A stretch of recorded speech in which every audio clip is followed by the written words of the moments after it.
আসসালামু আলাইকুম। আজকে আমি মিষ্টি কুমড়ার ফুল ডিম দিয়ে ভাজি করেছিলাম। সেই রেসিপিটা আজকে আপনাদের সাথে শেয়ার করব। এই ভাজিটা যতটা সাধারণ খেতে তার চেয়েও অসাধারণ লাগে। তো আশা করি আজকের আমার এই রেসিপিটা আপনাদের কাছে খুবই ভালো লাগবে। তো চলুন ঝটপট এই রেসিপিটা দেখে নিই। তো এখানে আমি মিষ্টি কুমড়ার ফুলগুলো ডিম দিয়ে ভাজি করব। সেজন্য একটা বাটিতে আমি 2টা ডিম ভেঙে নিয়েছি।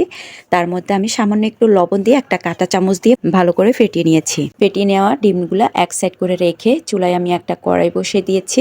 আর এখানে আমি পরিমাণ মতো সয়াবিন তেল দিয়ে নিয়েছি। প্রথমে এখানে আমি ডিমটা ভেজে নেব। তো এখানে তেলটা হালকা গরম হয়ে যাওয়ার পরে এর মধ্যে আমি এখানে ফেটিয়ে নেওয়া ডিমগুলা দিয়ে একটা স্প্যাচুলার সাহায্যে ঘন ঘন নাড়াচাড়া দিয়ে একদম ঝুড়া করে নেব। এই ডিমটা একদম ঝুড়ো ঝুড়ো করে ভেজে নিতে হবে। এই ডিমটা ঝুড়ো করে ভেজে নেওয়ার সময় চুলার আগুনটা একদম লো হিটে রাখতে হবে। তো এই তো দেখুন এখানে আমার ডিমটা ভেজে নেওয়া হয়ে গিয়েছে। এবার আমি ডিমগুলা তুলে নেব। তারপর আবারও দিয়ে দিয়েছি পরিমাণ মতো সয়াবিন তেল। তেলটা দেওয়ার পরে এর মধ্যে এখানে আমি দিয়ে দিয়েছি হাফ চা চামচ করে কালো জিরা আর জিরার ফোড়ন। এই জিরার ফোড়নগুলোকে হালকা করে ভেজে নিব। এই পর্যায়ে চুলার আগুনটা একদম লো হিটে আছে। হালকা করে ভেজে নেওয়ার পরে এর মধ্যে এখানে আমি দিয়ে দিয়েছি রসুন কুচি। এখানে আমি একটা দেশি রসুন কুচি করে দিয়েছি। তো রসুনগুলোকেও আমি একটু হালকা ব্রাউন কালার করে ভেজে নেব।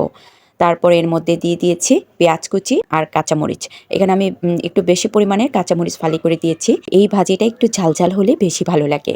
তারপর এগুলো সবকিছু একসাথে 1-2 মিনিটের মতো ভেজে নেব। ভেজে নেওয়ার পরে এর মধ্যে এখানে দিয়ে দিয়েছি আলু আর কুমড়া ফুলের সাথে যে ডাটাটা আছে সেই ডাটাগুলা।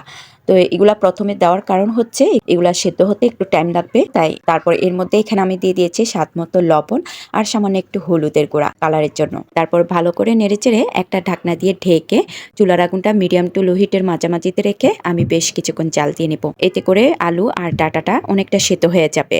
তো এই তো দেখতে পাচ্ছেন বেশ কিছুক্ষণ জাল দিয়ে নেওয়ার পরে অনেকটা সিদ্ধ হয়ে গিয়েছে। এরপর এখানে আমি দিয়ে দিব কুমড়া ফুলগুলো। এখানে আমি কুমড়া ফুলগুলো হাত দিয়ে ছিঁড়ে একটু চিকন করে কেটে নিয়েছি। সবগুলো কুমড়া ফুল দেওয়ার পরে একটা স্প্যাচুলার দিয়ে ভালো করে নেড়েচেড়ে সবকিছুর সাথে মিক্স করে নেব। তারপর একটা ঢাকনা দিয়ে ঢেকে চুলার আগুনটা মিডিয়াম আঁচে রেখে বেশ কিছুক্ষণ জাল দিয়ে নেব। এই তো এবার ঢাকনাটা সরিয়ে নেওয়ার পরে কুমড়া ফুল থেকে অনেকটা পানি বের হয়ে গিয়েছে। আর এইবার আমি চুলার আগুনটা আর একটু বাড়িয়ে দিয়ে একটা স্প্যাচুলার দিয়ে ঘন ঘন নাড়াচাড়া দিয়ে এই পানিটা শুকিয়ে নেব।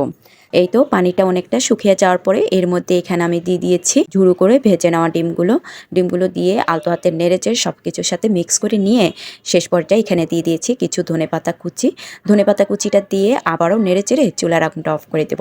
ব্যাস হয়ে গিয়েছে মিষ্টি কুমড়া ফুল ভাজি। তো এরপর আমি একটা সার্ভিং বলে সার্ভ করে নেব। তো দেখুন মাশাআল্লাহ কতটা লোভনীয় লাগছে আর খেতেও ভীষণ মজার হয়েছে। তো আজকের আমার এই কুমড়া ফুলের ভাজি রেসিপিটা আপনাদের কাছে কেমন লেগেছে কমেন্টসে জানাবেন। ভালো লাগলে একটা শেয়ার দিয়ে দেবেন। আজ এই পর্যন্ত, সবাই ভালো থাকবেন, সুস্থ থাকবেন। আল্লাহ হাফেজ।